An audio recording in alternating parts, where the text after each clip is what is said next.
এরকম করে নিজের ছবির ব্যাকগ্রাউন্ড কিভাবে চেঞ্জ করবেন চলুন আজকের এই ভিডিওতেই দেখাই দিই।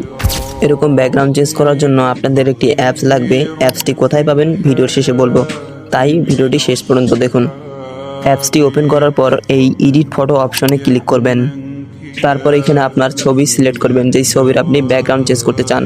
তারপর এখানে একটি অপশন দেখতে পারতেছেন এআই ব্যাকগ্রাউন্ড, এই এআই ব্যাকগ্রাউন্ড অপশনে ক্লিক করবেন। তারপর দেখবেন যে আপনার পিকচারের ব্যাকগ্রাউন্ড চেঞ্জ হয়ে গেছে এবং এখানে অসংখ্য ব্যাকগ্রাউন্ড দেখতে পারতেছেন। যে কোনো ব্যাকগ্রাউন্ডের উপর ক্লিক করলে ওরকম ব্যাকগ্রাউন্ড হয়ে যাবে। আপনার যেটা খুশি ওইটাতে ক্লিক করতে পারেন। ব্যাকগ্রাউন্ড চেঞ্জ করা হয়ে গেলে উপরে এই ট্রিক আইকনে ক্লিক করবেন।